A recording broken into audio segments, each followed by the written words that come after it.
I know. Hello, we're here. We're live. Yeah. Yeah. We're on? Yeah, We I just are? saw. Yeah, Are we done, Rex? Hello, YouTube So, hello. land. This is me, the Unapologetic Geek. And let's see, over there we've got Thrash. Down there we've got Lance. And here we have our special guest, Scott. Hi, Scott. Hey. We weren't sure Lance was going to make it, but he's here. So I invited Scott on just as a backup, just in case. And he was good enough to leave the gym just for me. So we're going to keep him around. Thanks, After all, Scott. he's going to want to talk about Kevin Costner, and we're talking about post-apocalyptic movies, so it's going to happen. The new daughter? Kevin Costner has a new movie coming out. It's about a post-apocalyptic baseball player. If you destroy it, he will come. That's what I was about to say. Why not? Hello, Donovan.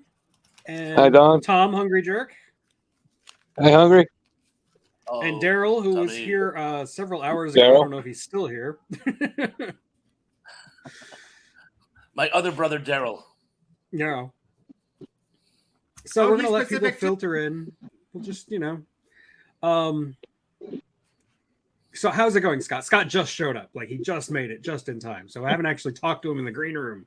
So Oh, yeah. No. I literally, I was in the gym and I got that message and I was like, I can be there. I might be a little bit late because it takes me about 6 minutes to get home from the gym, but I'll jump in. So I'm a little bit if I'm a little bit glistening or glowing, that would be not why. as sweaty as I was expecting. Hey, A little it's Ian's wife. disappointed. Hi, Amanda.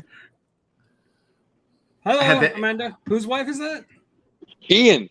Oh, that's Ian's wife. I didn't do it. Hey! Ian got married last week. I Yeah. know he Ian did. C. That's why he wasn't. I didn't I want to was invite him because I ENC. wasn't sure he'd be able to make Yeah. it. DEFCON. In her 5, honor, I you know- shall not sing the song Amanda to her. Good. Yeah. Wasn't looking forward to DEFCON hearing 4? that. So, DEFCON 4. I haven't actually seen it. I don't know it. I know of it. I know the cover from the video store. I've seen the It's a cover Can- like a million times. Yeah. Boston. Say again. It's a Canadian post-apocalyptic film. Yeah, it's Oh, that's why I- Canada. It's not phenomenal, but it's solid. It holds up. It's basically post-nuclear war. They do the fish out of water scene where the protagonists aren't around for it. They're astronauts that are up in space. So we learn about the apocalypse along with them, and that's a very good trope that they use. It's basically this power-crazed teenager becomes the despot. It's sort of something very similar to Ralph Richardson's character, Sir Ralph Richardson's character in The Thing, Things to Come. I have It's a like, thing wait, on the what? brain. And it's not bad. It's just not particularly good either. It's mediocre.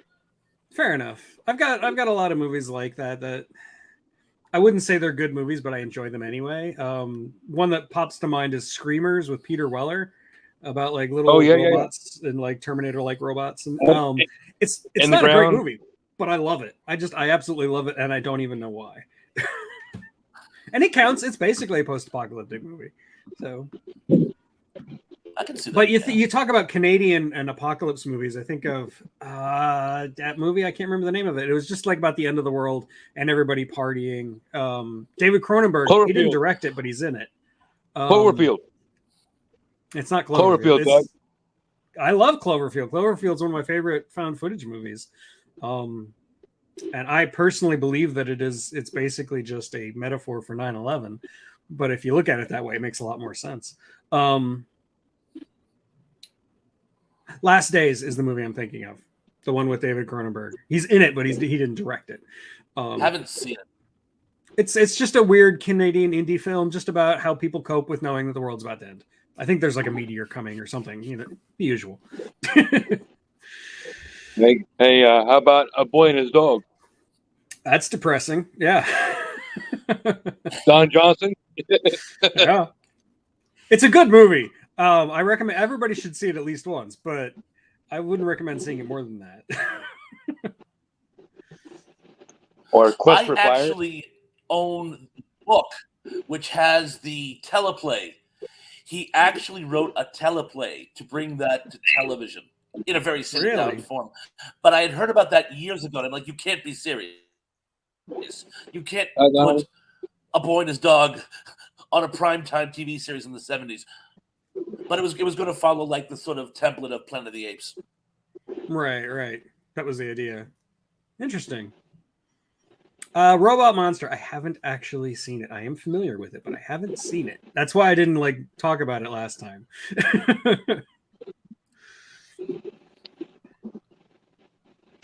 How about the Andromeda They Strain? use a trope in that. Oh, Andromeda Strain? Yeah. Oh yeah, Michael Crichton. Yeah, great movie. I wouldn't qualify it as post-apocalyptic. I mean, like they're flirting with the apocalypse Localized. happening, but then it stops, just kind of magically, War of the Worlds style. I don't like the ending, but I love the movie. It's a great movie. It's a great book.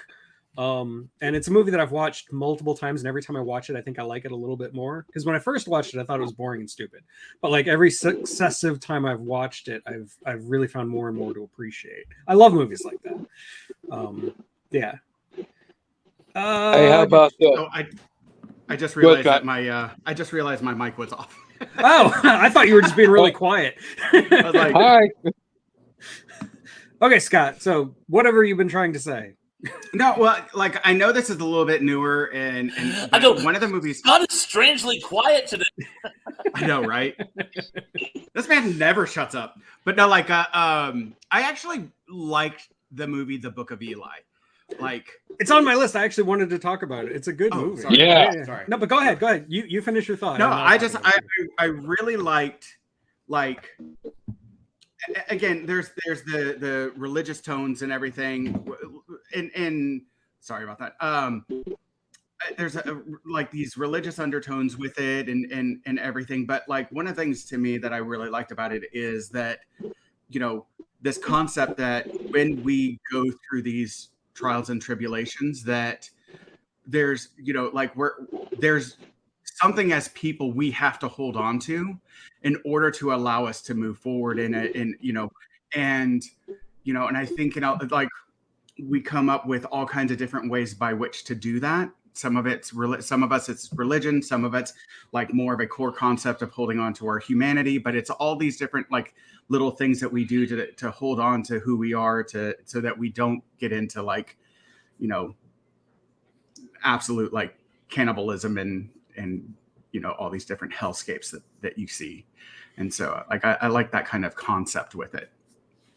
No, and I like any movie that talks about religion as a kind of it's how we tell stories to ourselves to keep ourselves grounded in some sense of morality. I really appreciate that, and it's one of the things I love about Book of Eli. I love that it leans into that religious parable and it doesn't shy away from it.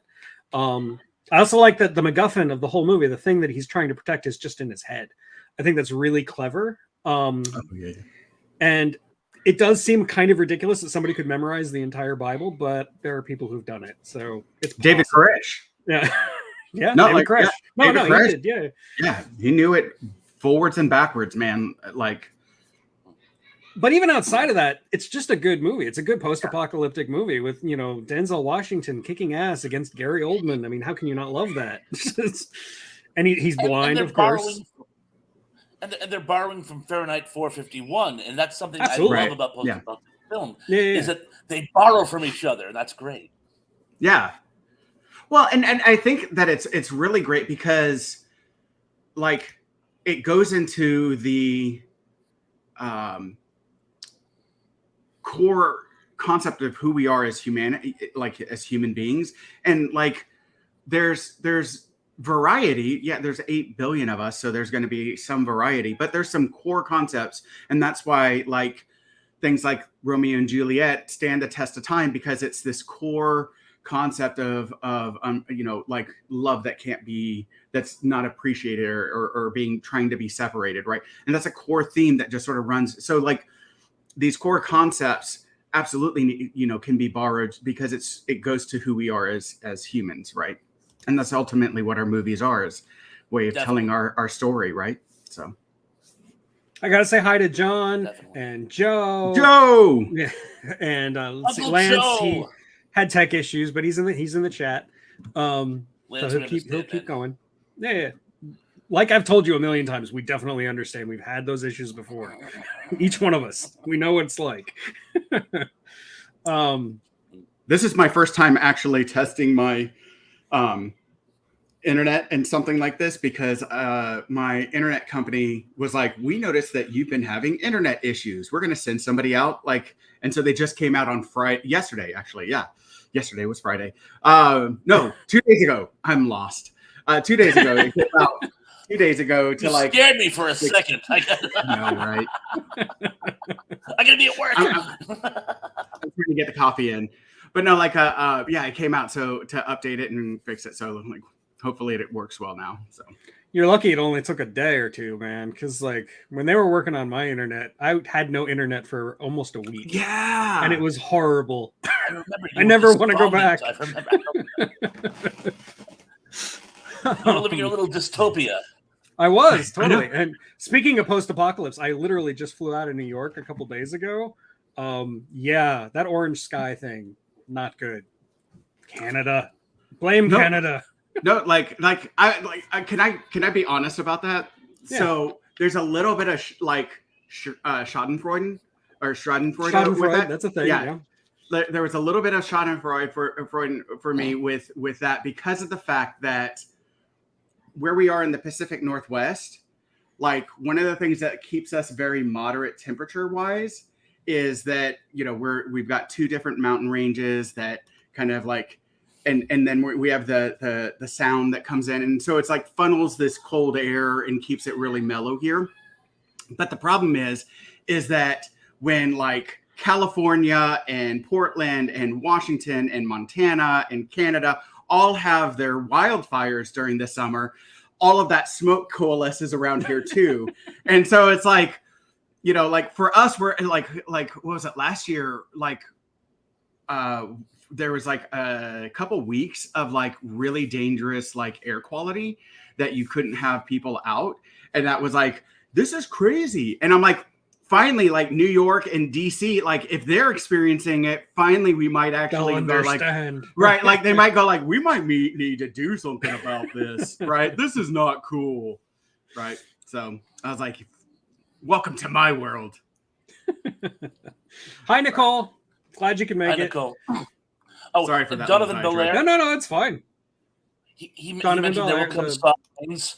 That's actually a really slick short story. I love that one where the house continues to operate its mechanical services even after everyone on the planet is dead. It's sort of a low key sort of household version of Failsafe, or How I Learned to Stop Worrying and Love the Bomb, Dr. Strangelove. I love that short story when I was a kid. I have actually read it, but I didn't realize that until you started describing it. I've definitely read that. It's been a while. And I have to ask, is your moniker a nod to Herman's Hermits, or is it just a happy coincidence? He'll understand. Okay. I don't know what you're saying. Yeah. Lead singer of Herman's Hermits, Donovan Belair he had 5 names, and Donovan Blair was 2 of them. So I thought it was a neat little homage. Oh. It's okay, Nicole. Just catch it on the rewatch. It's fine. We talked about this extensively in part 1. I think this was Thrash's first choice. Yeah. I was appreciative of Thrash for bringing that one up. Such a great movie. That. Oh my God. It's just phenomenal, man. Amazing. Sorry. Okay, so movie. And I was just hopping. Go ahead. Really makes it, and he didn't want to use it. Right, he didn't want to. He actually complained about it, but he ran out of time and money, and he had to do something. So he did the rotoscoping, and that's what makes the movie so unique. It makes it visually interesting. So But since you brought up the Book of Eli, I'm going to mention another more recent movie, and that's Oblivion with Tom Cruise. That's a really good one, and I don't want to describe it too much because it's a movie that relies very heavily on a twist, and because it's more recent, I don't want to spoil it for anybody who hasn't seen it. But the basic idea is that there was a war with aliens a long time ago, and humanity won, but now the Earth is basically dead and nobody can live there. And Tom Cruise is the last person on Earth, basically, and he's got to be a caretaker before he can go up to the big ship in the sky where everybody else is alive. And I can't explain why it's great without spoiling it, but it is a great movie and I highly recommend it. Even if you don't like Tom Cruise, it's a really good movie. That's all. I just want to bring that one up. I 100% agree with you. And on top of it, like I can get how like some people can not like Tom Cruise, like, but I think it's yeah, no. I get it. The understatement being called "you're overdrawn." Right. My love of couches is what really drives my displeasure of him, of how he abuses couches. How dare it's just not nice. But like what I like, he's one of those, and again, I think it's one of the things that it's like with like Kevin Costner that I appreciate is that it's, you know, like Ryan Gosling can give, like I was just talking about like with somebody about this on Twitter, but like Ryan Gosling can like really delve himself, like give like these, you know, in certain times give like really powerful like performances. Like there's certain actors that can really delve themselves. You know, Tom Hardy can like create himself into a character, things like that or whatever. But then there's just certain actors that just give a solid performance, even though it's not like extremely great or extremely like bad. Like there's certain actors that consistently, even on their like not great jobs, give a solid performance. And to me, Tom Cruise is one of those. In Oblivion, like it's a really great movie, and he gives a very solid like Tom Cruise performance to me. I mean, Tom Cruise as a person, obviously, no. But as an actor, I think he's fine. Like, I don't think there's anything terribly wrong with him. But he does tend to do the same thing over and over again. Mm-hmm. And that's why when I saw the most recent Top Gun, he really surprised me. He actually does some like different acting in that movie. And it was unexpected because you see a Tom Cruise movie, you expect Tom Cruise. You expect the same thing you always get. But every once in a while, he branches out and tries something different. And I appreciate when he does that. No, I agree with you with Maverick. Like that was actually a really good performance. And again, like one of my all-time favorites, and I really think that he should have gotten an Oscar for, was Magnolia. Like, yeah, he was really good in Magnolia as the like the motivational speaker guy. Oh yeah. And also the complexity, like, and the ambiguity of his emotions that go in there, and this, like, you know, who he's performing. And so I think he just did a great job, right? But again, even when he's not doing like even like Mission Impossible, things like that, like to me, they're not like Magnolia style like performances, but they're solid. They're good jobs. When you talk about the Mission Impossible movies, it's not the emotional acting you're turning in for; it's the physical acting, and he does do the work, man. You can't say he doesn't do the work. To me, he never came back from Valkyrie. When you're doing the plot to kill Hitler, you got to have a solid Stauffenberg, and it was. He was so horribly miscast in that movie, and it's a good movie. He's just terribly cast. Yeah. It's a good movie, and everyone else was great. But it was almost, he's like, you know, playing the kid from Risky Business as a German Junker, and I'm like, this is tragic. And you put him next to people like Kenneth Branagh, you know, like really serious professional British actors, and he doesn't stand up to them in that setting, in a historical drama where he's supposed to be a German. No, it doesn't work. I'm with you on that one. Yeah. I just, every time I see him, I'm just kind of like, Valkyrie. You know, he never came back from that. Oh, here's a good one for Tom Cruise. Collateral. He is amazing in Collateral. That is one of his best performances, for sure. I haven't seen it. I'll take your word for it. I haven't seen it. Sorry. No, he's really good in it. He plays the villain, which is unusual for Tom Cruise. But he plays a really good psychopath, which, you know, Tom Cruise. Because no. I still think I still think his greatest performance ever was Tropic Thunder. And so, well, he was laughing at himself, so that helps. I know. No, I'm just kidding. But anyway. But going back to what Donovan said, I have a mouth and must. I have no mouth and I must scream. Yes, that's definitely post-apocalyptic. It is horrifying. I mean, the title says it all. But that story is. I've never read that, so I'm adding it to my I list have read right that no less than a half a dozen times over the years. Every time I read that, it like you get that like queasy feeling, like, oh my god, this is so terrible. I mean, it's as jarring the sixth time I've read it as it was the first time I read it 30 plus years ago. Yeah, and I've already had like a fear of locked-in syndrome since I was a kid. You know, the idea that you're physically unable to move or do anything, but your brain is still working. And people don't know that. They think you're just a vegetable or something. And that just like terrifies me to the core. And I have no mouth and I must scream takes that to the nth degree. And it is existentially terrifying. So yeah, it hits a chord. I would definitely really count that. Yeah, it does. No, I've experienced like sleep paralysis. Oh yeah, and, that's like a little mini case of locked-in. Like you physically can't do anything. You can't speak. You whatever, and you want to like.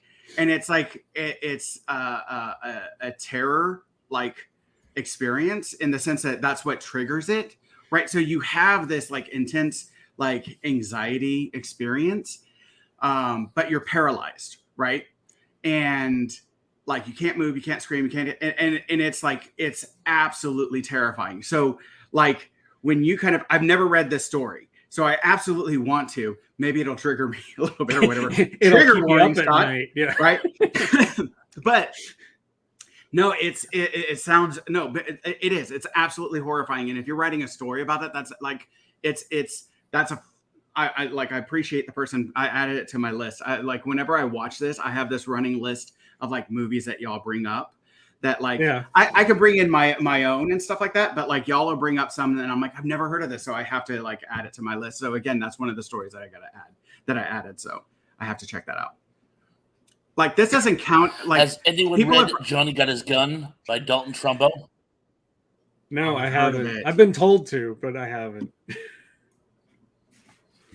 Like this isn't post-apocalyptic. Oh, go ahead. Oh no, I'm just like saying is, based on the anxieties, I don't know if you should, but it's it's not post-apocalyptic. It's a World War I, post-World War I trauma. Yeah. But it's about I don't want to give the game away, but that's an amazing story. I started reading. It's one of those books where I started reading it and I couldn't put it down. I think I actually was suffering like sleep deprivation because I'm like, no, I gotta finish. It's a crazy book, and it really grips you at the core. It truly does. When you say that, either I read it in high school or like I remember it being brought up back then. But yeah, no, I'll definitely read that. Just to make sure. This isn't a Pokemon. Take care, Lance. Trumbull was a great author. Sorry. I'm sorry your headache's back.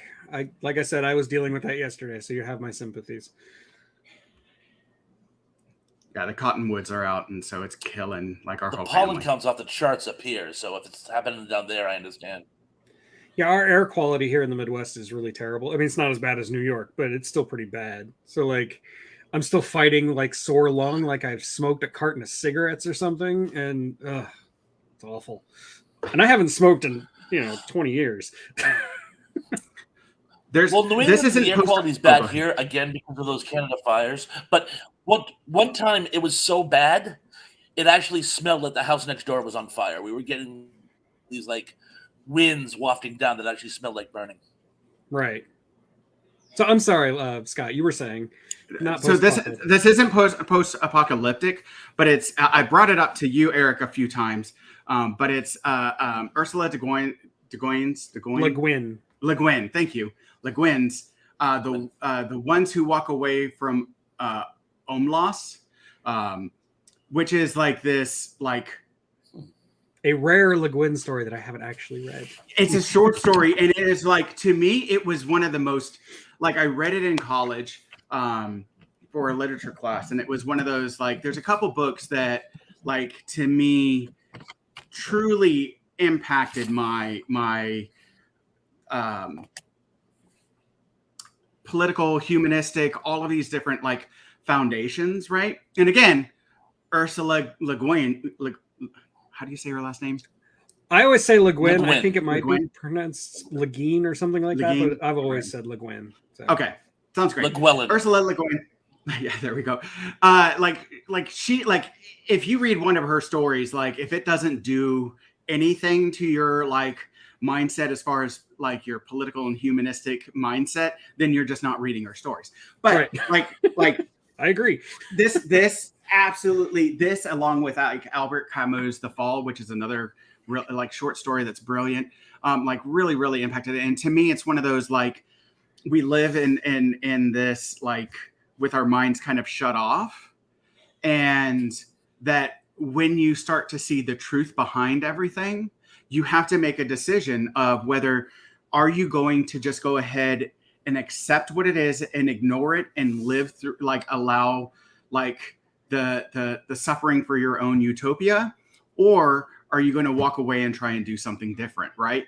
Is ultimately what it's about, right? And which I think a lot of these, like, post-apocalyptic, dystopian type movies are all about. And so, like, that's why I bring it up, because it's not necessarily a post-apocalyptic story, but to me, it gets to that core human thread and psychology of, like, what is it that we're trying to say with these? Like, to me, these are all warnings to us, like, be mindful, be aware, and, so that we can move forward avoiding these, they're warning signals to me, all these movies. And so now, if we're going to talk about Le Guin and post-apocalyptic movies, I got to bring up The Lathe of Heaven. Highly underappreciated movie. Very, very well done. And it's not PBS, wasn't it? Yeah, it was. It was a very low budget PBS production, and I can't remember the name of the actor. He was in the first X-Men movie. He's the senator who turned to jelly. I can't remember his name. But it's really, really good for such a low budget film. And it's really hard to find. I've been trying to track down the DVD for years. Bruce Davidson. It was on YouTube. Bruce Davidson. Thank you. Yeah. Thank you. It is on YouTube. Yeah. But, is like, it still on YouTube? You can still find it, but the quality is terrible. So, like, it's not entirely post-apocalyptic because it doesn't end with the apocalypse, but, like, there are parts of it that are, because the whole idea of the story is that this man's thoughts just become reality. Like, his dreams become reality, and, like, he unleashes his id and stuff like that. And all kinds of crazy stuff happens. Like, at one point, the whole world turns black and white, and all of a sudden now there are aliens that have been living here for forever, because that's just the way it's been since that's what he thought up. And it really, like, I love how it captures the idea of what you could do if you wanted to change the world. And it's that genie story, like, if you had, be careful what you wish for, because, like, you change one thing and it's going to spiral out of control. You change something else to try to fix that, and you're just going to make other things spiral out of control. And, it's a classic story, but done so well and so interestingly. I can't heap enough praise on Ursula Le Guin or that movie. So, and it's called The Ones That Walk Away, Scott. The ones who walk away from Omelas. So it's Omelas. Because I'm definitely going to check that one out. Yeah, right, it's a brilliant short story. I want to go back to, like, also, first off, I want two things. With what you said as far as The Lathe of Heaven, I want to bring up, like, when I was like, let me look this up. I want to give kudos to one of the community members. The first thing that comes up is Retro Nerd Girl's review of this movie. So excellent. Yes, I love it. Like, right. So I want to get, like, yeah, exactly. We should all be watching more Retro Nerd Girl reviews. She's great. Yeah. And then, but then also, somebody brought up Interstellar, as far as with the pollen counts and stuff like that. And I just, like, to me, that's one of the just, I even liked how Neil deGrasse Tyson, who, again, like, has his positives, has his negatives, but like, I even like how, like, he's like, look, as far as, like, describing what like the fifth dimension would be like, or the fourth dimension would be like the way that they went about trying to portray that, like, was about as like probably as close as you could get in a third dimensional understanding and comprehension of what that experience would be like. And so like that movie just like was such, and Matthew McConaughey is just like his evolution from all right to where he is now, right, as an actor. Like Matthew McConaughey is another one of those, like, you know, like Eric, we need to do a podcast of like man crushes or whatever, movie man crushes and stuff like that. Oh, man, like, Matthew McConaughey is a national treasure. Yeah, right. Sure. Love him. Yeah. Love him. Like both on screen and off, he's a great person. Yeah. So yeah, true. Like I really think that he's like a great Renaissance man of our era. Like really like the things that he tries to do. And so anyways, like, but in that movie, he is just absolutely phenomenal. And like, again, as a dad, like the lengths that we would go to like take care of our kids, like, and his crying scene gets me every time. I know. Yeah. It's hard to watch that scene. Yeah. It really strikes a chord, and that could have been done so corny. It's like the Wilson scene in Castaway. I mean, if anyone else had done that scene, it would have been he's calling to a volleyball. But no, in the scene where Wilson floats away, I cry every time I see it because it's just so intense. And the crying scene and just the same thing. It could have come off hokey, but it doesn't. It really hits a chord. It's kind of cliche in acting circles to say that that's a brave performance, but really that is a brave performance. Like to just let himself become a sniveling, crying mess, like, and watch him do that, like go from 0 to 10, like that. That is brave. That's really like an impressive acting job, and not a lot of people can do that. So say whatever you want about Matthew McConaughey, you got to give him props. No, I like in all of my years of therapy, I have only had a catharsis like that once in my entire life. It is truly, truly hard, like to do it in a natural experience, and then to do it. So like to do it naturally, it's incredibly hard, right? So to do that as an actor on cue blows my mind. Yeah, like how is he doing that? Right? Like it just is, it's flat out blows my mind. And like because like again, when you think about like a movie set and all of the things or whatever, like it's uncomfortable. There's all of these people, all of this stuff. You're not there. So Interstellar is a great call, like on that one. I also like how, as a post-apocalyptic movie, like the apocalypse that happens within Interstellar it's not your usual apocalypse. It's just like crop failure, which is actually more believable than most apocalypses in movies. So it kind of makes it a little scarier. But like just the idea that the ecology is breaking down. I don't know. You don't see that in movies a lot. So I just wanted to point that out. I will also say, I don't want to get too political here, Tom, but I will say Neil deGrasse Tyson, I used to be on the same side. I used to say, look, dude, stay in your lane. He was talking about philosophy and making a lot of professional philosophers mad and doing stuff like that, not sticking to what he knew and what he was good at. But I think in recent years, he has learned a lot of humility. He's got a book out that he put out like 2 years ago that I think is really good. I can't remember the title of it off the top of my head. I read it on an airplane.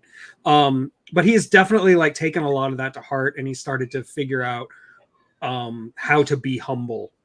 So, give the man a little bit of slack, and just give him a second chance.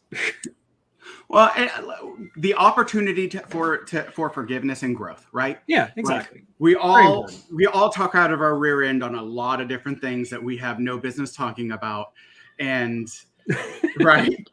And so like that's why we're here, isn't it? Welcome to YouTube. Guilty as charged. And so being able to again, this is what I love about our podcast, is being able to acknowledge to speak, acknowledge a mistake, and grow from it, right? And then again, if we have some humility and because again, looking down our nose at other people, like in that way, just again, it makes you look more like it reflects more poorly on you than the person that you're trying to look down at. And hi, Danny, by the way. Michio Kaku's kind of the opposite. He went from being a humble, good scientist, good science communicator to a complete whack job. Yeah. That's just my opinion. Don't sue me. He's nuts. Yeah. No, I got his book years ago about where he's talking about like where we at. Like this was like probably 15 years ago. I can't remember the name of the book, but I got his book and I ended up giving it to my brother. But it was a really good book about like where we are in the science and what's possible, what's like many years down the road, which is like what's, around the corner, different stuff like that. Right. Yeah. And again, not all of it has come to fruition, but like a good estimate. Right. And like, I loved like reading his like little stories and stuff like that about like the science and everything. But yeah. Now he's just like gone. He chose to leave his lane and he has just stuck with that. Yeah. So he's almost all the way to like Deepak Chopra territory. I know, right? Yeah. So anyway, we are way off topic. Yeah. Sorry. I think it's just as much my fault as yours. Don't apologize. It's fine. Hey, it's organic. That's where the conversation takes us. Grab the rails. I remember a couple of weeks ago, Thrash and Ian were having a chat. I don't even remember what the subject was supposed to be, but they wound up talking about politics for like an hour. Which, I avoid. It was so fun watching both of you try to like walk on eggshells. It was great. It was very entertaining. The WB frog, just like with his doing that dance. Anyway, Thrash, you haven't named a movie in a while. Name a movie. Go. I'm putting you on the spot now. Well, you know what? I have to apologize in advance because two things. One, I couldn't find my notes from last time, so I had to redo them from memory. And two, I can't remember what I talked about the last show. So if I say my favorite movie, we already know Thrash. We talked about that ad nauseum. I apologize, but I'm going to pick one after I put on my wife's reading glasses. Hey, I'm Elton John. Hey, hello, Mrs. Thrash. So let's see. I think. Hello, Mrs. Bates. How's it going? I am going.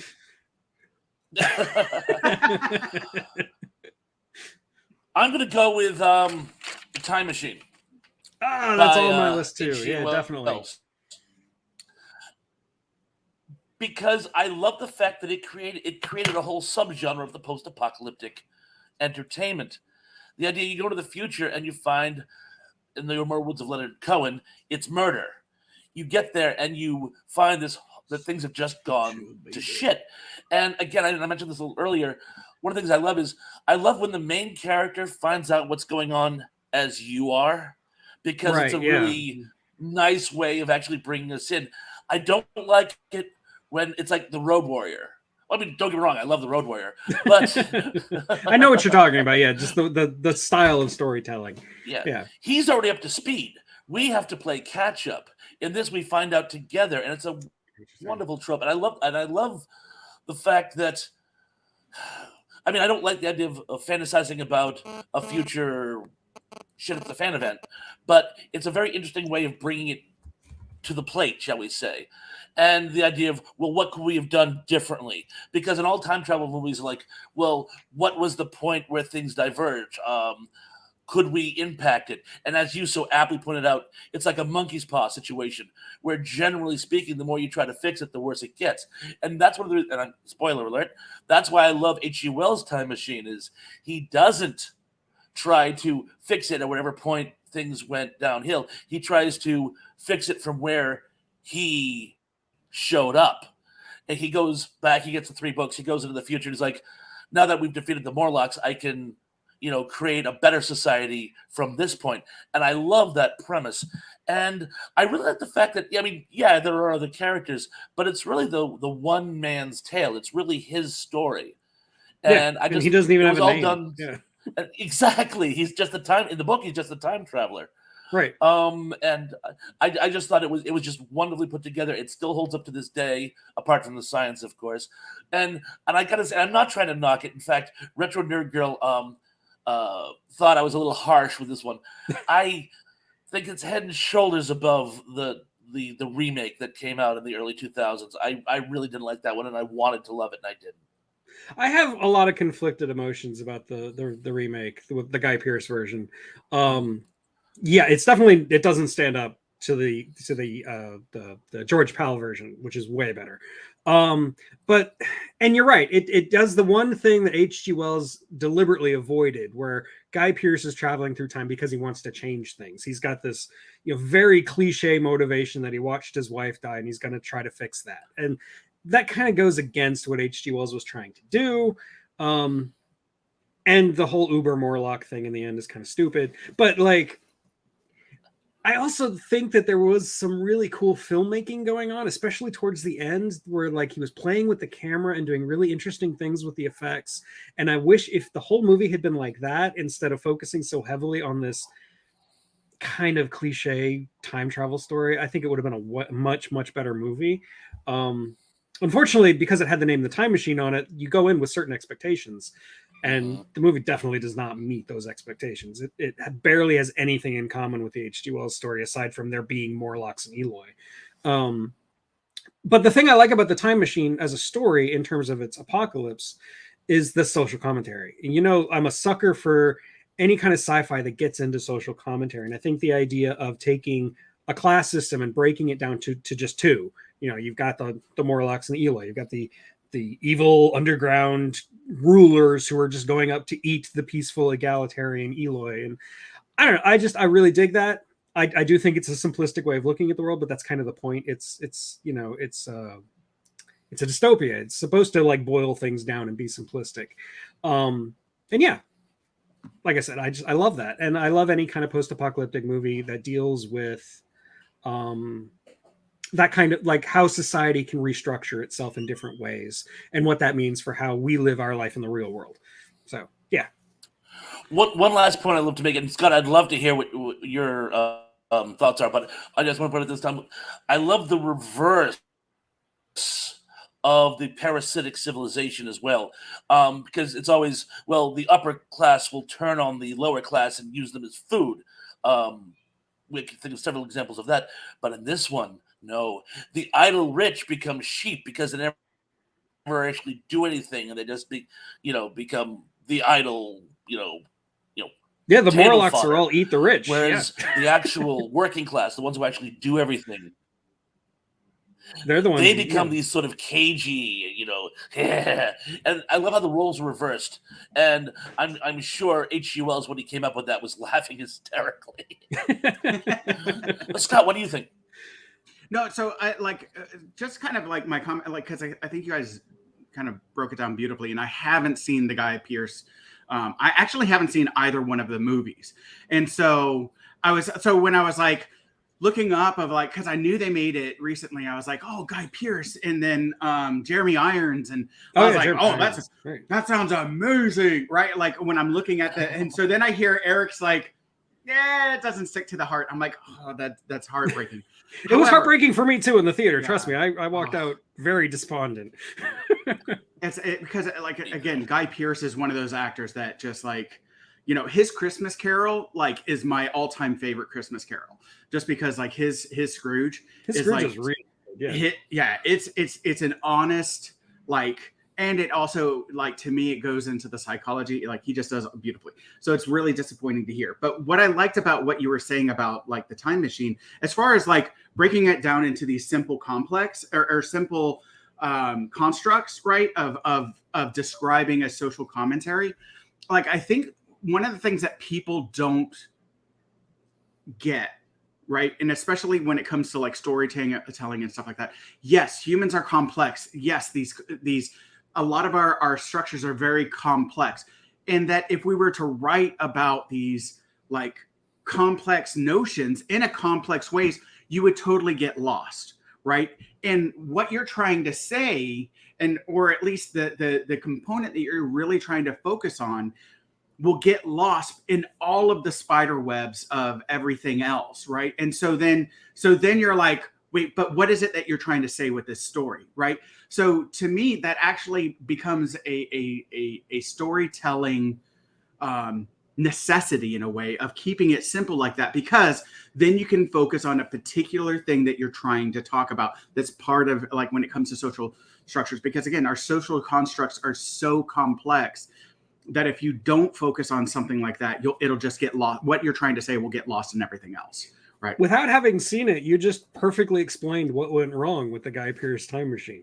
Like you just laid it out. Like, I can't put it any better. Yeah. That's exactly what it did wrong. No, and again, because I'm someone that when I'm talking with clients and stuff like that, there's like these really complex things, and like if I go into like how all of this plays into each other and all of this bigger effect, like you just get this, like if you go to any kind of healthcare provider, when they start to talk to you, like you just glaze over. So you have to like really focus on very minute things, because otherwise people get like lose track of everything, right? And I think that's just kind of like what happens with human beings, and also why we get so despondent and disconnected with politics, is because it is so complex and it is so layered out that we just lose track of everything. So like that's why like these sound, even though we hate the sound bites, that's really how we work, right? And it's unfortunate, but it is also true. Yeah. So I just wanted to highlight this said. comment because Somewhere in Time is probably my favorite time travel movie. Ooh, I haven't seen that. How have you not seen Somewhere in Time? Jesus Christ. Because you and I didn't go to like, oh, wait. Christopher Reeve goes back in time and falls in love with an actress. I know of it, but I haven't seen it. Yeah, with Jane Seymour. No. Jane Seymour, right. You know why? Because I wasn't in college with you, and that's why I haven't seen it. Yeah, you didn't get to see all those movies I was showing everybody else. That's right. Yeah, for those who don't know, when I was in college, I would have a weekly like movie screening in my dorm room, and I would invite. I talked about this in the last part because I did Wizards once, but like, yeah, Wizards was actually the first one I did. And that was like my way of like testing people to see like if they were going to be cool with this or not. But yeah. I'm pretty sure I did Somewhere in Time at some point. I had to have. Yeah. Have you seen Jane Seymour lately, by the way? Lately? My wife and I saw her last night. She's doing this like skincare product line. She looks better now than she did 30 years ago. That's hard to believe. I'm starting to think she's Lady Battening. Yes. No. She is the picture of Dorian Gray. Absolutely. Like no. She's got that Hollywood serum from Death Becomes Her. Sempre viva, live forever. That's awesome.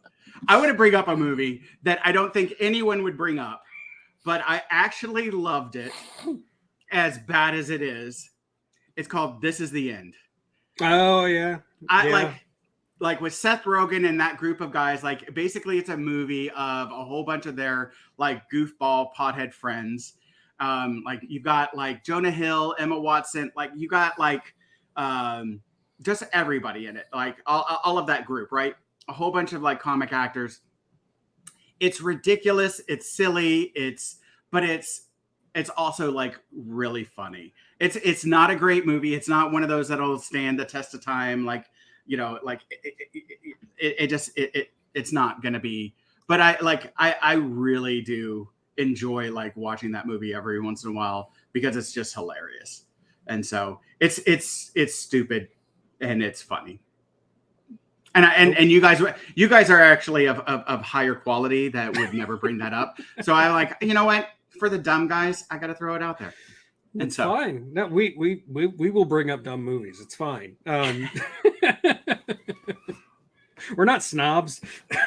I also wanted to highlight this one just because, happy Jurassic Park Day, everyone. It's 30 years old today. Oh, yeah. And I did a video on it on my channel. You should go check it out. You did. I shared that. Yeah. So also they're earnestly trying to bring back the woolly mammoth right now.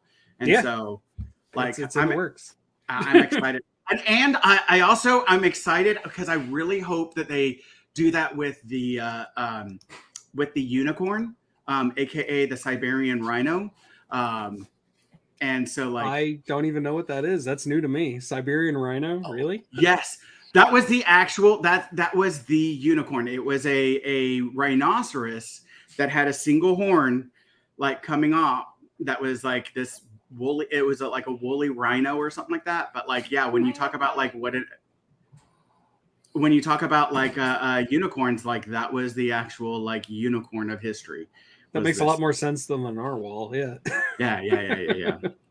And so, yeah, I know. I want to see, like, I want us to like explore the ocean because I'm certain that there's a woolly whale somewhere around there. Like, there has to have been. They did. They tried to synthesize mammoth meat before they could like synthesize an actual animal. And I don't think anybody knows what it tastes like. Chicken. Everything Probably. tastes like chicken. Which means that dinosaurs tasted like chicken. Delicious. Oh, yeah. Except for chicken. Well, yeah, chicken tastes weird. Has anyone eaten snake? Yeah, I'm from Florida. Of course I have. Yeah. So, like, I've never eaten snake. I have had gator tail. Similar. Does snake taste a little bit like chicken to y'all? It does. Yeah. Yeah. So that, like, I think dinosaur would be kind of like a blend of like gator and chicken, like, and so that's my assumption. Probably chewy like reptile. It's not as chewy as gator tail, but it is chewy. It's definitely chewier than chicken for sure. Tastes like rubber. Yeah. I'm gonna go ahead and bring up another movie. I love that scene in Waterboy. What part of the snake am I eating? This one's a little out there, but I'm going to talk about Cube. This is a horror movie in which a bunch of people wake up in a cube. It's basically like a giant Rubik's Cube where every room has death traps that are trying to kill them. And the movie doesn't really explain what's happening. You kind of have to figure it out for yourself. But the way the characters talk and the way you kind of learn little details, the idea is that they created this giant thing as kind of an emergent behavior. Like nobody knew exactly what they were building, but they were each building pieces of it, and it kind of took over. And so you kidnap people and you throw them in there, and they have to try to find their way out. It's very low budget indie movie, one room, obviously. And the idea of it being post-apocalyptic is that this is how the post-apocalypse happens in this universe, or how the apocalypse happens in this universe, is that things that we build take over us. Like they even, we don't know exactly what we're building, what we're doing, what we're going towards, but whatever it is going to destroy us. And I think Cube kind of lays that out in a really interesting way. And it was a precursor to a bunch of other movies that, you know, were inspired by it. And I just wanted to bring it up because it's one of my favorite movies. Very little low budget horror movie that has like really profound ideas behind it. I have not seen that. That sounds fascinating. Don't go in expecting good acting because the acting's terrible. It's really low budget, but it's a good movie. It's a really interesting idea.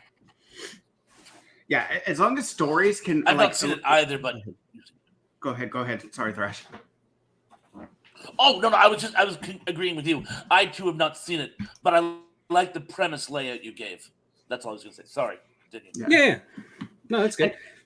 I was just going to say, like, I think that a lot of people, like, you know, like, to me, I think if there's a really good story, I think like even with bad acting, like that there can be like that can get a movie through a lot of times. And stuff. Absolutely, yeah.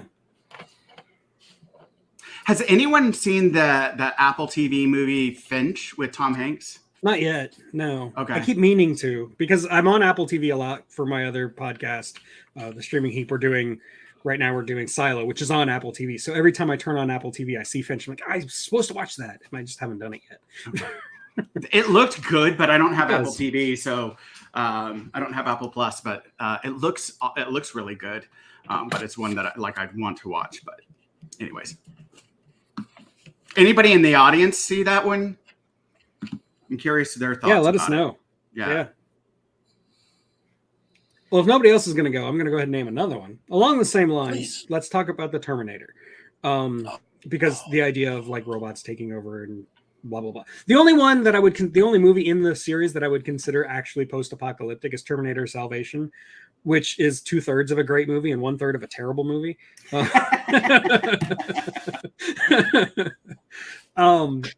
I like the apocalypse as it's shown in that movie. I like how people are trying to survive, and you've got these giant Terminator machines just like barreling at them, and they're trying to find ways to survive, like staying in a submarine and things like that. And I thought it was really clever, and it does the whole Philip K. Dick identity confusion with the main character, which they unfortunately spoiled completely in the trailers. Like, is he a Terminator? Is he not? And then like the third act, everything just falls apart and it's terrible. But like, I wanted to just talk about the Terminator in general, not necessarily just that movie, because it's such a powerful idea that has been with us ever since the Terminator came out.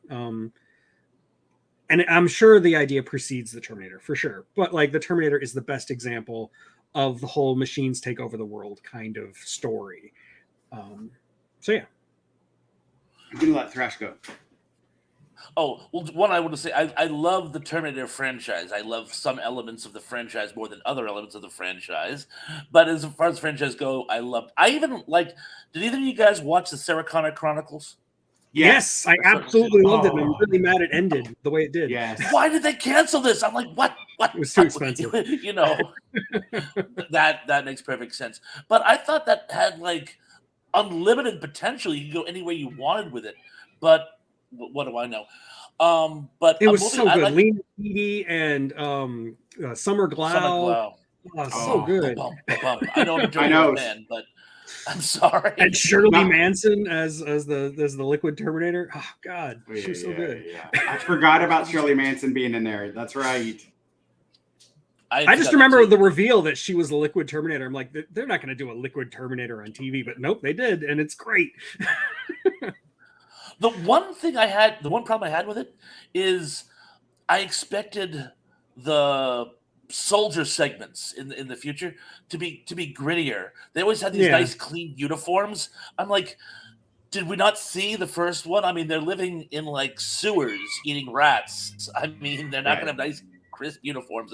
I mean, that was just a little thing to me, but no, I agree. And that's one of the reasons I like to try to say positive things about Salvation, is because I really do think they got that look right. Everybody is on the edge, you know, they're all like struggling to survive. And yeah, they'll eat rats. They don't care. I mean, they're dirty. Everything's falling apart. They have no real technology. Nothing is clean cut. Their uniforms look terrible when they have them, you know? Yeah, I'm with you. But the movie I'd like to bring up, and can I just say about Terminator? Yeah, sorry. So like the thing that I really like about it is that to me that's such a concerning thing with where we are now, because we're like, again, like, what was it?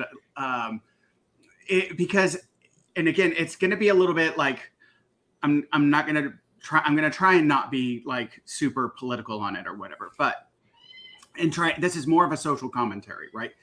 That we walk a real fine line, right? Because again, that like the whole concept of automation was supposed to be like the Jetsons, right? Where we have a full-time week of 2 days a week because we have computers doing all the work for us. And you're supposed to get this living wage with that and all these different things. But instead, the more America is the most productive country in the world. Partly because of how hard we work and the number of hours that the average American works, but also because of how much automation we have, right? And what we're finding is that we're not getting that. And so it's this really fine line of, it could be such a utopia, right? As we're getting to actually live our lives, we're actually able to like be part of our families, because we have computers being able to do so much for us. But instead, like now we're getting into this, robots are replacing us.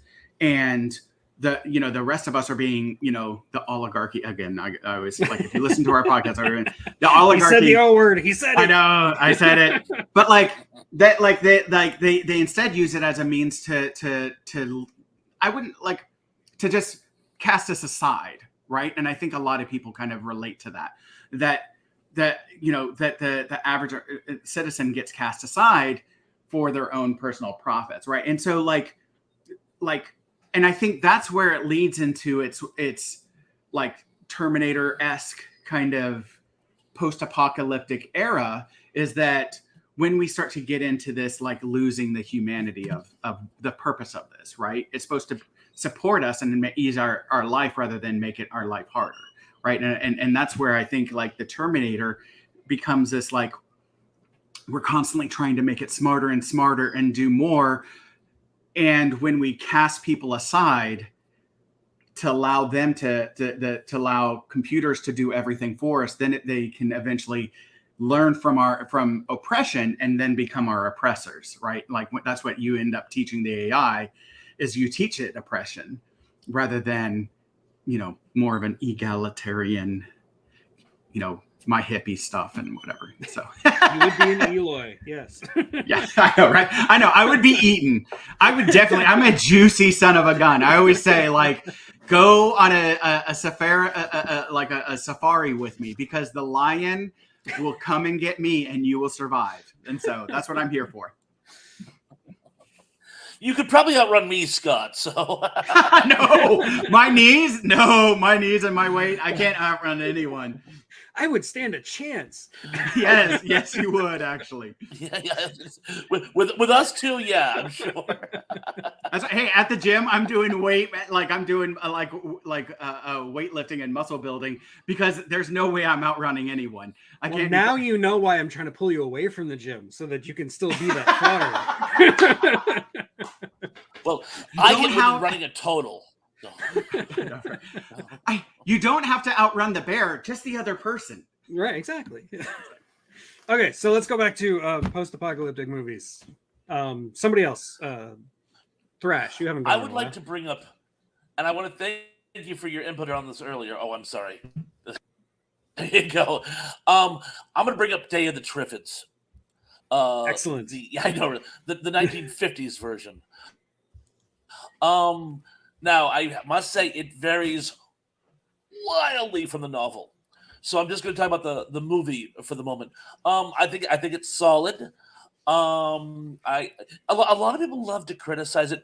My favorite author of all time, Brian Aldiss, came up with the term cozy catastrophe based on Day of the Triffids. He thought the main characters had it too easy, and that's a whole show in and of itself. But I thought it was solid. I thought it held up. I thought some of the imagery was great. And the big thing, though, is this just popped in my head the other day. It's quite possibly the most influential post-apocalyptic film of all time, because it has influenced, in my opinion, pretty much everything that came out since, down to the people boarding up the windows so that things can't get in. There's at least 3 movies I can think of where blindness is a major plot point. That came right out of Day of the Triffids. Book of Eli. Book of Eli, The People Who Rule the Dark, Blindness, and there's another kind of. But I mean, there was really before it and after it, right down to the fact, what's the saving grace? A submarine. There you go. There were subs full of sailors who didn't go blind because they were underwater when the whole thing happened. They go, "Oh, darn, we missed it." Well, good thing too. And of course, there was a submarine in the Sarkana Chronicles. There was a submarine subplot in the Tripod series. There was a submarine subplot. Just the idea of being saved by submariners who somehow missed the whole thing, again, comes right out of Day of the Triffids. And again, it can be a little hokey by today's standards, but I think it stands up. I really do. And the idea of these slow-moving, crawling plants coming at you, I mean, that's the stuff of nightmares. It really is. So Tracy, I've been out of town for a while. You started a new channel, like you did it. I know we talked about it. She did. I got to subscribe immediately. I love the title. It's great. But hi. Hi, Bubba. Good to see you. No, like when you sent me that message asking for input about the Day of the Triffids, it really did get me thinking, and I think you're right. I think it's a lot more influential than people give it credit for, because most people haven't even heard of it. If we're being honest. But it did set a lot of those tropes in place. Like even modern audiences familiar with like The Walking Dead. A guy wakes up in a hospital and the world has gone to crap. Well, he's been in a coma. That's the Day of the Triffids. He only is able to see because he was in a hospital bed when the comet went by. and he had his eyes taped up. Stuff like that. It is such a, it's full of so many different things we would today call tropes because they're so common. But when Day of the Triffids came out, the first movie, none of that was real. None of that was a trope yet. So I think you make a really good case that it inspired a lot of other post-apocalyptic movies in its wake. Well, that literally is the beginning of The Walking Dead. Yeah, I know. It's the beginning of Walking Dead, and 28 days later, and that all comes from Day of the Triffids. That's awesome. Okay, I'm gonna have to watch that. Please, and you'll love it, by the way. George Romero actually confessed that, and there were other influences as well, but Day of the Triffids was one of his principal source materials because of the imagery of people boarding up the windows so the things couldn't get in. He used a different type of the things. And of course, as we all know, the reason he decided to go with undead cannibal zombies is because he couldn't afford to make anything else. He wanted to do aliens at first, but he couldn't afford all the alien costumes. And to be fair, it is tricky to make walking plants scary. It's not easy. Which is what happens in the Day of the Triffids, Scott. It's about plants. I'll say, like, after watching Last of Us, walking or like sprinting fungus is terrifying. So I have to ask. I will say I do love the original movie. It is good, and you're right, it probably is the trendsetter. But I do like the 1980 BBC miniseries even better. I love it. Yeah, it is truer to the story. It still takes a few liberties, but it's definitely truer than the original movie. I don't know. I did watch like the first half an hour of the more recent BBC movie version. It's real bad. real bad. Okay. I couldn't believe how bad it was. I can't stand. It's like they just because what, in my opinion, what made the plants so creepy is that they were these relentless, slow-moving things that just keep coming at you. And in this, they're like Michael big Myers snakes. Exactly. The Michael Myers, but it's like in this case they're like these like rapid moving big tendrily things. I'm like, no. I mean, is it scary? Yes, but it's not a Triffid. Let's not reinvent the wheel here. It goes back to the whole walking zombies versus running zombies debate. I think there's something inherently scarier about relentlessness, about something that's going to come at you no matter how long it takes. Friday the 13th, man. Like, Friday the 13th. Like he is a slow walking. He does teleport occasionally, but yeah. Okay. But a slow walking zombie that is like, that's unstoppable, right? Like you can't escape it. Like, and there's, and again, like, to me, it reminds me of like the child mindset of dad. Like angry, slow walking dad is a lot more terrifying than quick on you dad who's angry, right? Because to me, quick on you dad is impulsive and reacting to you, right? And reacting to a moment. Slow walking dad or slow walking angry parent, okay, is I am so angry, I have to like control every bit of me, because if I don't, I'm gonna end up in jail. And so like it just, to me, it harkens to that childhood mindset of like your angry parent just acting and reacting or whatever, like it's like, okay, sorry, my bad or whatever. But like when they're like child,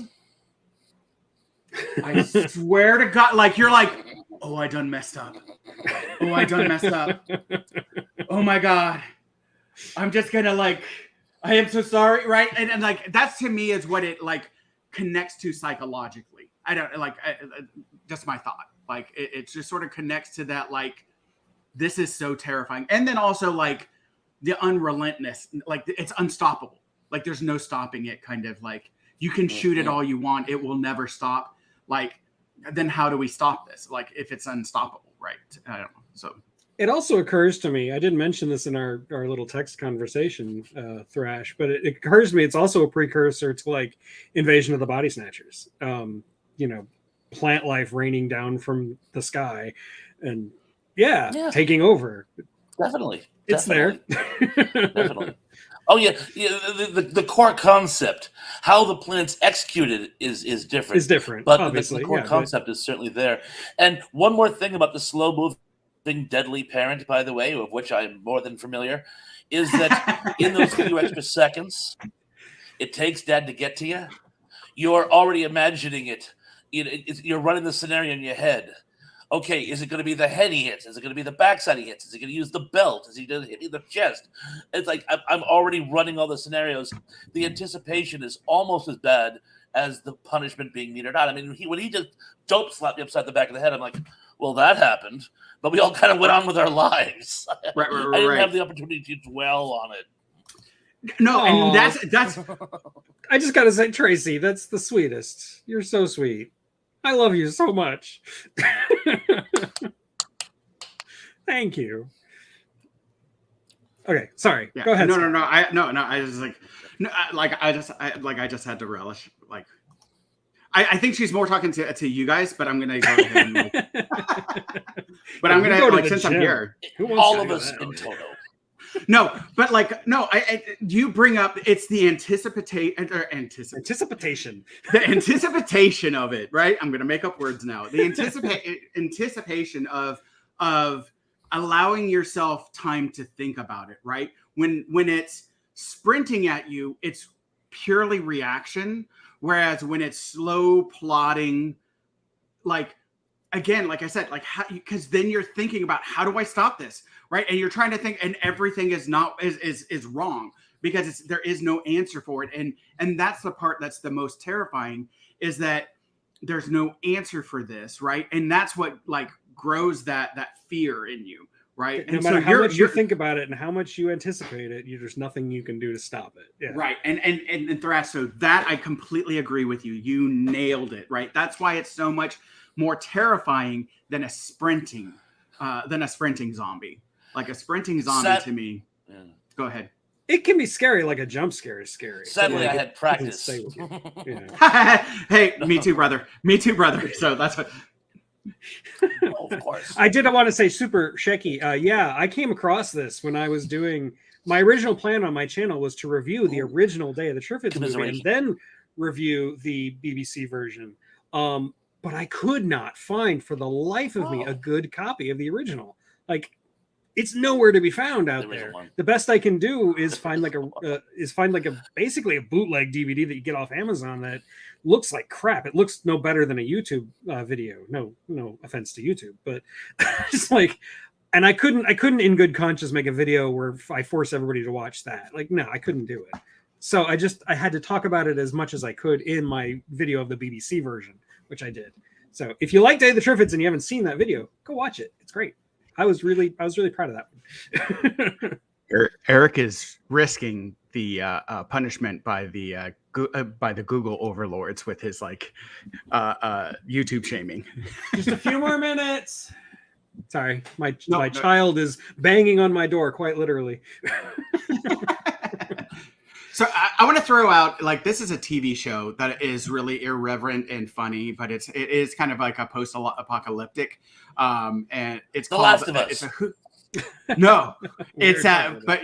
that's great. You're kidding. No, like it's a Hulu original called Future Man, and it's actually really, really funny. It's about people in the future sending a video game to the past to find a warrior who can then save the future. And so it's this like time travel. I know. It's a play on so many different things. It's very fun. Like I've only seen the first episode. How original! I'm sorry. No. It's not trying to be original. It's not. It's a send up. It's absolutely. It's a comedy, and it's hilarious, and it's brilliant, and it's got Josh Hutcherson from Hutcherson from The Hunger Games and all the different child actor stuff that he did and everything. But like, it's really, really good. It's really good.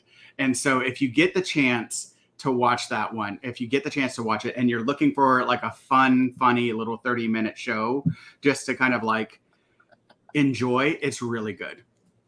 Zuber, when did you get here? I like that only Tried to British. sneak in.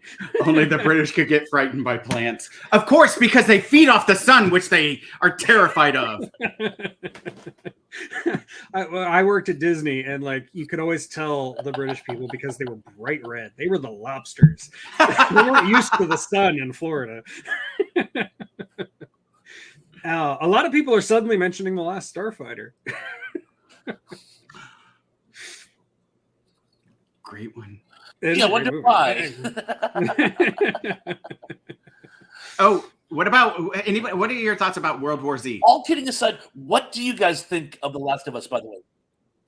I haven't finished it go yet. ahead, I've only Chris. watched the first couple episodes. I think it's weirdly enough, my biggest criticism is that it's following the story too closely.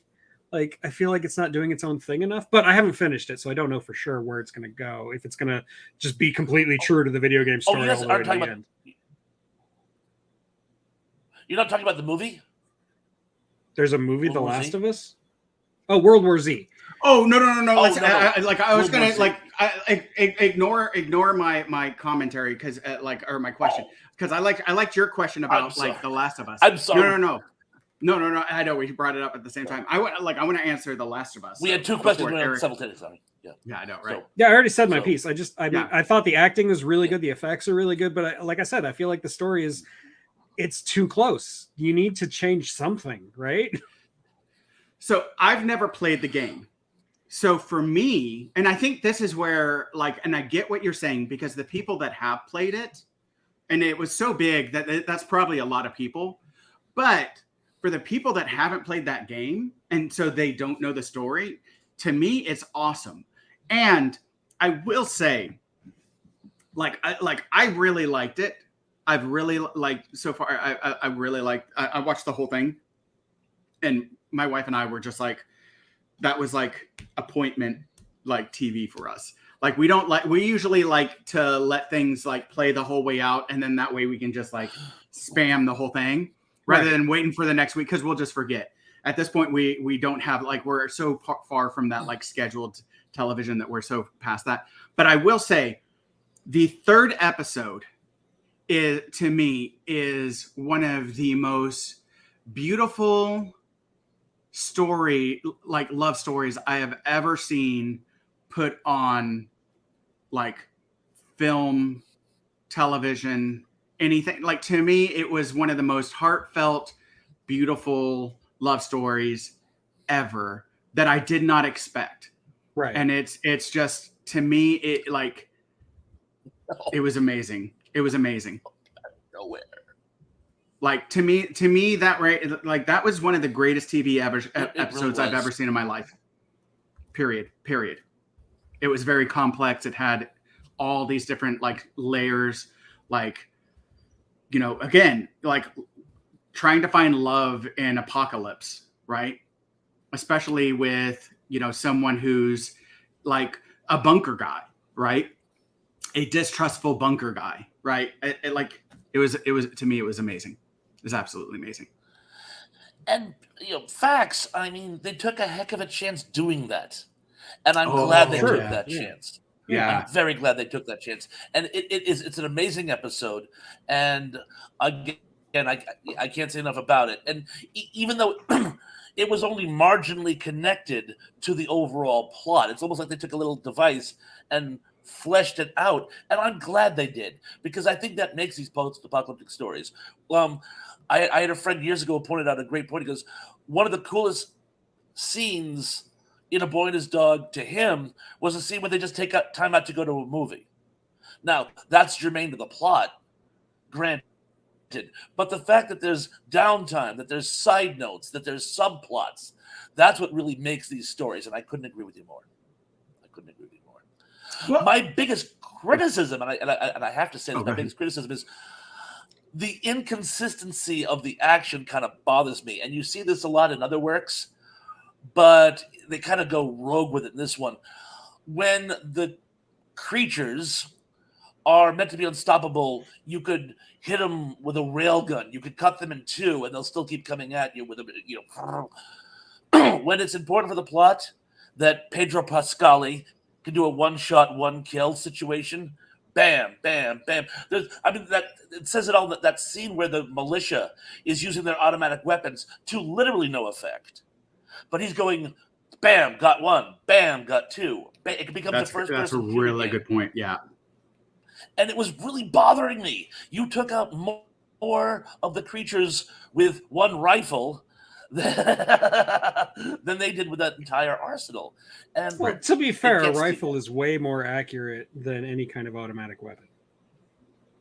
Valid, but I mean, you're gonna if you fire 60 to 100 rounds in one direction, yeah, you're gonna hit it. Kill something. I'm agreeing with you. I'm just being pedantic. Yeah. I'll give you that. I'm good at that. Yeah. Well, and like so. That's my big criticism. No, I love it, and I'm looking forward to what next installment. I agree with you that's one of my issues with a lot of movies is when they get in this like this person's such a bad person. He's such an amazing person. He's so awesome, and he's just like pew pew pew pew pew pew pew pew pew, and like other people are launching missiles at and it's not stopping them, but he comes up with his revolvers and he's like pow pow pow pow, and he's killing everything. He's got 12 bullets, but he's killed 162 monsters. Like it's like. You're making me want to talk about Die Hard because John McClane in the original Die Hard, John McClane was an everyman. He wasn't perfect, and he was all messed up by the end of the movie. And he only survived by the skin of his teeth. But by the last Die Hard movie, he's a superhero. He can do no wrong. He's taking out jets with a semi truck somehow. It's stupid. And it so annoys me because that's what made the first Die Hard so groundbreaking, is that it had an action hero who wasn't a stereotypical action hero. He was just a dude. He was a New York City cop who acted like a taxi driver, you know? He was the anti-Stallone and Schwarzenegger. Exactly. Yeah, exactly. Which I think I mentioned that at one point. Yeah. So yeah, that's just my personal hang up with how the Die Hard movies went. As much as I still enjoy the last couple movies, they're not Die Hard to me. They're just silly, disposable action movies. Yeah, and that's one of my issues with action movies is that when I'll buy that. when they get over the top, right? When they get like so over the top without explaining as to why this person is like beyond everybody else, like what makes them so exceptional, right? And so like. Anyways, anybody see the movie The Midnight Sky? That's one that I've been wanting to watch. I saw it, but I don't remember anything about it. That might tell you everything you need to know. Go check my backlog on the streaming heap. I talked about it in an episode like several months ago. Okay. But Ed, you mentioned World War Z. Let's go ahead and do that, and then we'll wrap it up because I got to get going soon. Okay. World War Z, like, if you go in having read the book, it's terrible. It has nothing in common with the book. Yes. The book is a really cool piece of fiction that takes this like mosaic approach to the apocalypse, to a zombie apocalypse. And it's interesting and it's worldwide, and you get all these different perspectives and all these different stories, and it's very fascinating. The movie doesn't do any of that. Like, sure, it's a little bit international, but it's just a Brad Pitt action movie where they kind of half-ass the ending because they kind of were making the ending up as they went. Like literally when they were making the movie, they didn't know how they were going to end it, which is insane to me.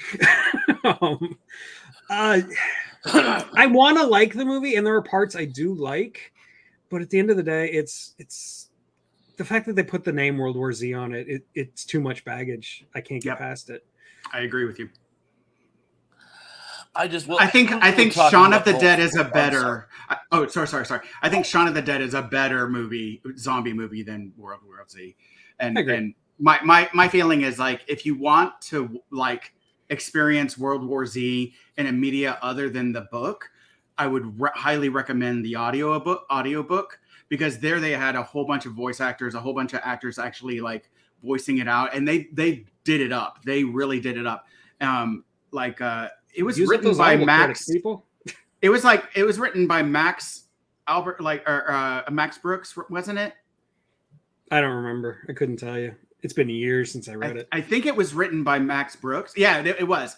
So Max Brooks had dyslexia, and when he was a kid, he had people like they would hire someone to read the books and put it on a cassette, and that's how he would study and do his classwork, right? Because he couldn't actually, because his dyslexia made it too hard for him to actually read and keep up with the classes and stuff like that. So Mel Brooks was able to hire somebody to do this for him and everything. Max Brooks, not Mel Brooks. That would be totally different.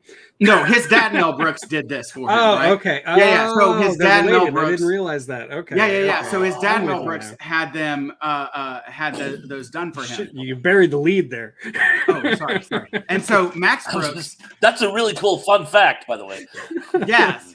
So Max Brooks always loved the medium of audiobooks. And so when he writes books, he writes them for audiobooks to be portrayed almost like radio style, like old radio show style. Then he does like, that's what his preferred modality. And so like one of the interviews that he did for World War Z, when I heard that, I was like, oh. And so when that came out in audiobook, like it's phenomenal. And that's where he invested a lot of his money rather than like the movie. He was like, he wasn't like, what? I gotta check that out. It sounds good. Sounds great.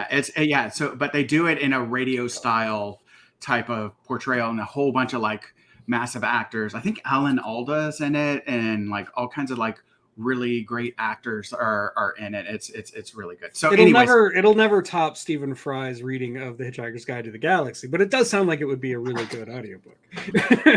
I agree. Yeah. Stephen Fry, like just like you can't beat that. Anyways, go ahead, Thrash. Your thoughts on the movie. I tried to like World War Z, and a lot of people told me I was being a zombie buff snob. I tried really hard to like it. But I'm sorry. Fast-moving zombies, as you guys know, I'm not a fan of. But army ant zombies, they're not just fast-moving, but they flow like a river. They were so proud of that idea. It's like the poster. Yeah. And I'm watching it going, are you shitting me? I mean, Shaun of the Dead was a zombie comedy, and it took the whole subgenre more seriously than World War Z. I mean, as I was watching, it's almost like if someone was trying to make fun of people watching zombie movies, World War Z would be the movie they'd make. Yes. Like, you're not wrong. Trying to mock me now, aren't you? You know. I will say in defense, I can accept, but I will say in defense of fast-moving zombies, there are. I'm sorry.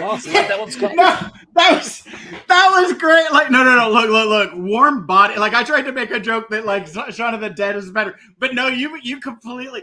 Warm Bodies is a better zombie movie than World War Z. That. I've never seen it, but my wife likes it. So that was the quote of the day. I'll stand by that too. Yes. No. I'm glad you like that, Scott. Thank you. Quote of the day, right there.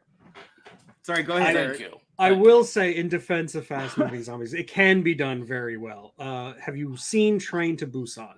Because it is the example I go to where fast zombies are used really well because it's in a claustrophobic setting. You've got fast-moving zombies in a train car. Like, that is terrifying. And that is terrifying, and you can't get away. You can't escape. You have to deal with it.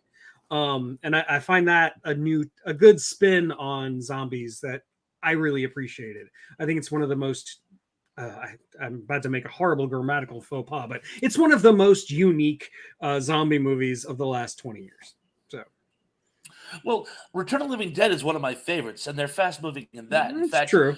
I believe that was the first fast zombie movie. As a self-appointed expert on that, I believe it is. But I mean, I believe it. It can be done well. Yeah, but I thought World War Z, they pushed it literally to its illogical conclusion. I'm not defending World War Z. God no. Technology. I do want to see Train to Busan. Last thing in the 2 minutes. Last thought. Army of Darkness. That's truly apocalyptic.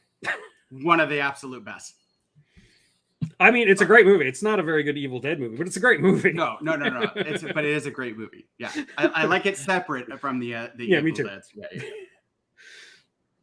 Yeah. Thrash, any closing thoughts?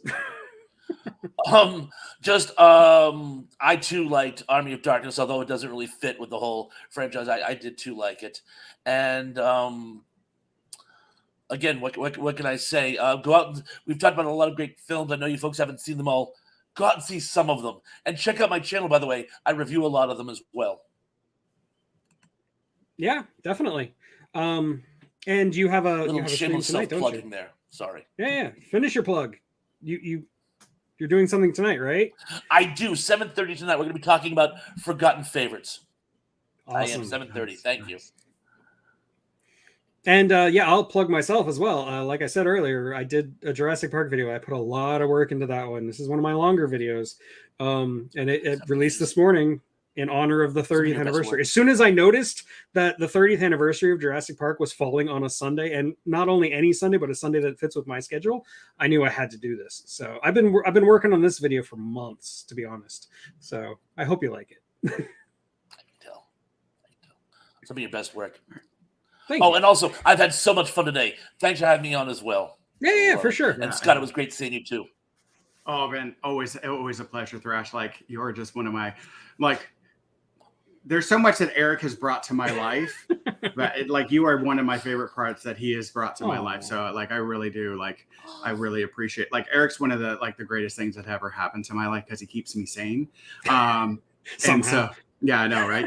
But again, I want to say that for us, so we just released our episode 29 of our podcast, From Here to Paternity. So that just recently dropped, and then this weekend we're recording. I think we're recording about 3 episodes ahead. So I lost track. Yeah, but we are so this weekend right now we're talking about dystopian future movies. It's very similar to what we're talking about here. Yeah. And so, and we kind of talk about the social commentaries of it and how it relates to humanity, dad, stuff like that. And so, and we don't tiptoe around politics. We go full throat with the politics. Yeah. But again, because we all come across the different parts of the spectrum. And so, but again, we have a reasonable conversation about it. Right. And I think that's one of the beauties is hopefully we model a way that people can discuss differing views and find where we overlap, right? And then and also understanding, right? Because again, we only see part of the picture, and by having these communications, we can see a fuller part and then come to true, real answers. And so, anyways, we kind of talk about these things. We're talking about the dystopian movies right now in our recordings, but those are a few weeks out. But yeah. So anyways, check out our And I got to podcast. get you guys back on this channel to finish our discussion of TV moms. We were going to do that. That's right. That's right. Yeah. TV moms. That's right. So I forgot. Yes. Yeah. We'll do that soon. In the next few weeks, I'm sure. Yeah. So anyway, that's it. That's all I got. All right. I got to go. I got to take care of my child. See you tonight, hopefully. Absolutely. Yeah. I'll be there. You're 7:30 Eastern, right? That is correct. 7:30 Eastern, 4:30 Pacific. East Coast. All right. And thank you, Tracy. Thank you, Donovan. Thank you, John. Thank you, Joe. Thank you, Danny. Thank you, Zuper. Thank everybody who's showed up. If I forgot to name you, I'm sorry. There's a lot of names. Like the stream. Yes, like the stream. Like it and share. And yeah, I'll see you next time. All right. Bye. Peace. I got to hit the end button. Yeah.